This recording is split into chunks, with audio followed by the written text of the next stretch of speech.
एक बार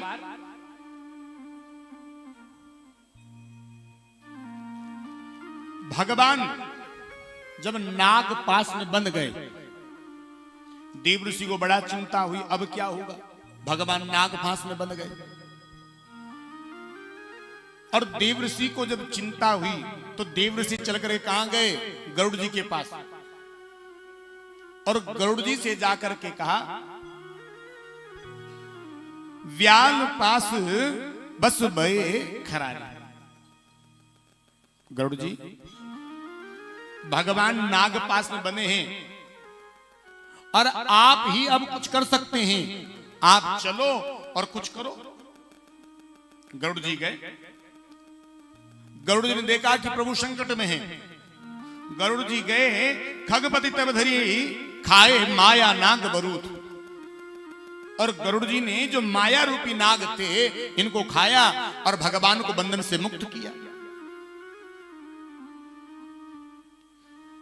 अब गरुड़ जी चल करके आ रहे थे, गरुड़ जी के मन में बस यही बैठ गया कि राम भगवान है कि राम इंसान है। नहीं नहीं, राम तो ब्रह्म है। फिर गरुड़ जी ने सोचा, यदि राम ब्रह्म है तो ये बंधे क्यों? बंधे हैं इसका मतलब ये ब्रह्म नहीं हो सकते।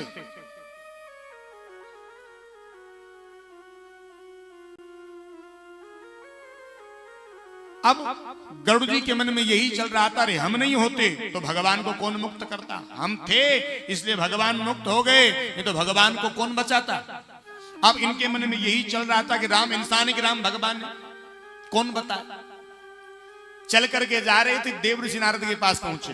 देव ऋषि नारद से कहा, अरे महात्मा तुम बताओ, तुम ही मुझे बता सकते हो। क्या? बोले मेरे मन में एक संशय है। क्या संशय? बोले राम इंसान है कि राम भगवान है। देव ऋषि समझ गए कि गरुड़ जी के मन में अभिमान बैठ गया। अब देव ऋषि कहने के, देख भैया मेरे पास तो एक ही मुंह है और उस एक मुंह से मैं 8 याम नारायण नारायण नारायण की धुन करता रहता हूं, मेरे पास समय नहीं। अब बता मैं तुझे कैसे तेरे प्रश्न का जवाब दूं। तुम एक काम करो, मेरे पिता के पास जाओ। कौन? ब्रह्मा जी।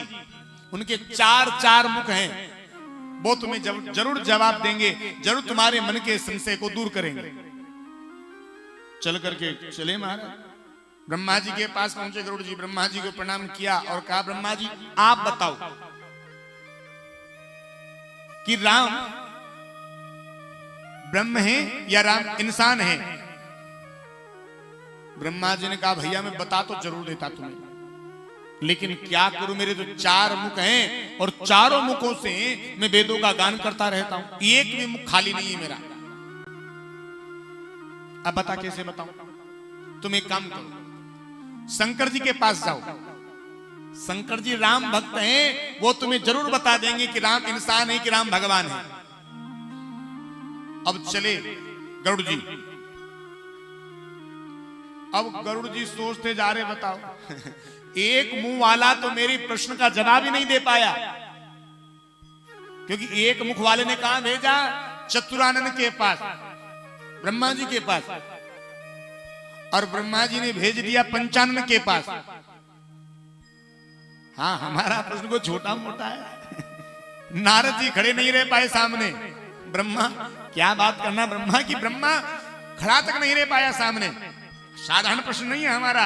अब और अभिमान हो गया महाराज। चल करके शंकर जी के पास पहुंचे, लेकिन शंकर जी मार्ग में मिल गए, रास्ते में प्रणाम किया। भगवान ने, शंकर जी ने कहा, भैया मैं तुम्हें बता तो देता, पर तुम रास्ते में मिले हो और तुम्हें तुम्हारे प्रश्न का यदि उत्तर लेना था, या तो तुम वहां आते जहां हम रहते हैं, या फिर हम वहां आते जहां तुम रहते हो। तो भैया हम तुम्हें कैसे तुम्हारे प्रश्न का उत्तर दें। अब शंकर जी ने सोचा, यदि मैंने इसे इसके प्रश्न का उत्तर दे दिया तो पूरे जग में ढोल पीटेगा। ये क्या ढोल पीटेगा? अरे नारद तो मेरे प्रश्न का उत्तर भी नहीं दे पाया, ब्रह्मा जी मुझसे बात भी नहीं कर पाए। अरे वो तो बड़ी मुश्किल से जाकर के कहीं भोलेनाथ मुझे संतुष्ट कर पाए। यदि मैंने इसे इसके प्रश्न का उत्तर दे दिया तो पूरे जगत में ये ढिंडोरा पीटेगा। तो ये पूरे जग में ढिंडोरा पीटे, इससे बढ़िया है इसे ऐसे के पास भेज दूं कि किसी से कुछ कहने के लायक ही न बचे। शंकर जी ने कहा एक काम करो, वो सामने नीलगिरी पर्वत दिख रहा है ना, वहां चले जाओ। वहां तुम्हें काग भुसुंडी जी मिलेंगे और वो तुम्हें तुम्हारे प्रश्न का उत्तर दे देंगे।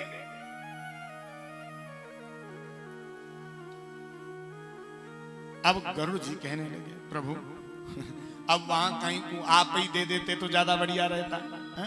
आप ही बता देते। शंकर जी ने कहा, खग जाने खगही की भाषा, खग जाने खगही की भाषा, ताते उमा गुप्त करिता खा, ताते उमा गुप्त करिता खा। शंकर जी ने कहा क्या, खग जाने खग ही की भाषा। वो तुम्हारे मन के भाव को बहुत अच्छी तरह समझ जाएंगे और तुम उनके भाव को बहुत आसानी से समझ लोगे, इसलिए तुम वहीं जाओ। भेज दिया गरुड़ जी को। पार्वती ने कहा, अरे बाबा इतना सा जवाब देना था, आप ही दे देते। शंकर जी ने कहा, मैंने जानबूझ कर किसी वहां भेजा है। क्यों? यदि हम इसके प्रश्न का उत्तर दे देते तो पूरे जगत में ढिंडोरा पीटता कि मेरे प्रश्न का उत्तर भोलेनाथ ने दिया है बड़ी मुश्किल से। अब मैंने इसे काग भुसुंडी जी के पास भेजा है, किसी से कहेगा ही नहीं। हाँ? अब चल करके गरुड़ जी पहुंचे नीलगिरी पर्वत पर, और नीलगिरी पर्वत पर जब काग भुसुंडी जी के पास पहुंचे, काग भुसुंडी जी की बड़ी सुंदर व्यासपीठ लगी हुई है, श्रोतागण बैठे हुए हैं। कथा आरंभ करे सोई चाहा, ते ही समय गए खगनाहा। सारे श्रोतागण बैठे थे और काग भुसुंडी जी कथा की तैयारी में थे। उसी समय ये पक्षीराज गरुड़ जी पहुंच गए। जैसे काग भुसुंडी जी ने देखा, प्रसन्न हो गए, गदगद हो गए, पुलकित हो गए, नाचने लगे। अरे अहो भाग्य मेरे, आज मेरा जीवन सफल हो गया, जो गरुड़ जी आपका दर्शन हो गया, आज मैं धन्य हो गया। काग भुसुंडी जी ने इतनी प्रशंसा करी, इतनी प्रशंसा करी गरुड़ जी की कि गरुड़ जी भी प्रसन्न हो गए। ये काग भुसुंडी जी कौन है? काग भुसुंडी यानी कौवा। ये पहले इंसान ही थे, कौवा नहीं थे। इनका नाम था भुसुंडी। ब्राह्मण कुल में इनका जन्म हुआ। एक बार लोमस ऋषि इन्हें बड़े सुंदर ज्ञान का वर्णन करें, बड़ी सुंदर ज्ञान की बात बताएं और ये उनके ज्ञान का खंडन कर दें। वो ज्ञान की चर्चा करें और ये टोक दें। इनको बहुत अभिमान था। ये सदैव एक ही बात कहते थे, भरी लोचन विलो की अवदेशा, तब सुनई निर्गुण उपदेशा। आंखों में जल भर करके एक ही बात कहते थे कि मैं पहले राम जी का दर्शन करूंगा, उसके बाद में उपदेश सुनूंगा। अब लोमस ऋषि ज्ञान की बात करें और ये खंडन कर दे, महाराज काट दे। लोमस ऋषि को बड़ा क्रोध आया। अरे इसे इतना अभिमान। लोमस ऋषि ने श्राप दे दिया। षट स्वपक्ष तब हृदय विशाला, सपति हो पक्षी चंडाला। जाओ मैं तुम्हें श्राप देता हूं कि तुम चंडाल पक्षी बन जाओ। अब कौवा बनने का श्राप दे दिया मैंने। लेकिन संत है, संत हृदय नवनीत समाना, पिघल गए। कहने लगे देखो हमने तुम्हें श्राप दे दिया और श्राप तुम्हें लग भी गया, पर देखो तुम राम भक्त हो, तुम्हारे हृदय में राम भक्ति कूट कूट के भरी है।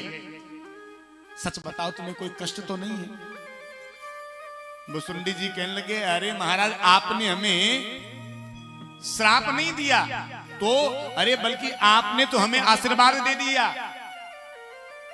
आशीर्वाद? हाँ, कैसे? अरे प्रभु, जब राम जी का अवतार महाराज दशरथ के यहां होगा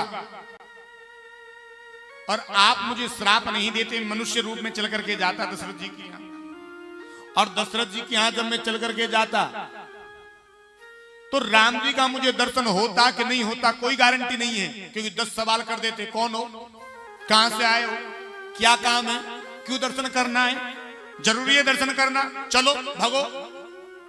तो दर्शन होते कि नहीं होते कोई गारंटी नहीं थी।